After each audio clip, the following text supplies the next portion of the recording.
દ્વારકામાં ભાણવડ તાલુકાના બરડા ડુંગર વિસ્તારમાં બે કંકાલ મળી આવવાની ઘટના સામે આવી છે। ભાણવડ પંથકના બરડા જંગલ વિસ્તારમાંથી બે માનવ ખોપરી તેમજ માનવ શરીરના અવશેષો મળી આવ્યા હતા।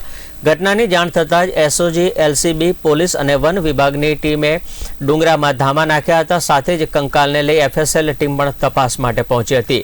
કિલેશ્વર નેસથી આગળ વડલીવાળી જગ્યાથી આગળના ભાગે આંબલીના ઝાડ પર બે કંકાલ લટકતા મળ્યા હતા।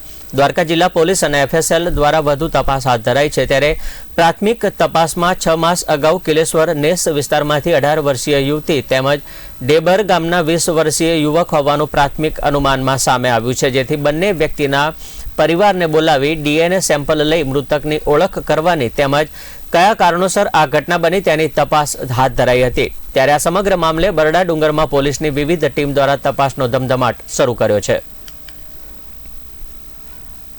ગત તારીખ 23 જાન્યુઆરી 2025ના રોજ ભાણવડ પોલીસ સ્ટેશનના ફોરેસ્ટ વિસ્તારમાંથી ભાણવડ પોલીસ સ્ટેશનને એવી હકીકત મળેલ કે કિલેશ્વર નેસથી આગળ જતા સાબર બ્રીડિંગ સેન્ટરથી જંગલ તરફ 3 થી 3.5 કિલોમીટર અંદર એક આંબલીના ઝાડ ઉપર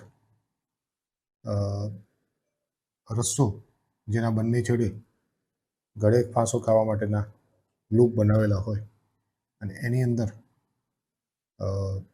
ચામડીના અને એવા અવશેષો લટકેલા જણાતા હોય, તેમજ નીચે ઝર એટલે કે ઝરણાના વિસ્તારની અંદર વિવિધ માનવ કંકાલના અલગ અલગ હાડકાઓ વેરવિખેર થયેલા હાલતમાં મળી આવવાની જાણ કરતા તાત્કાલિક ભાણવડ પીએસઆઈ મારુ સાહેબ, એલસીબી, એસઓજી તેમજ અમારા દ્વારા ઘટના સ્થળનું વિઝિટ કરવામાં આવેલી।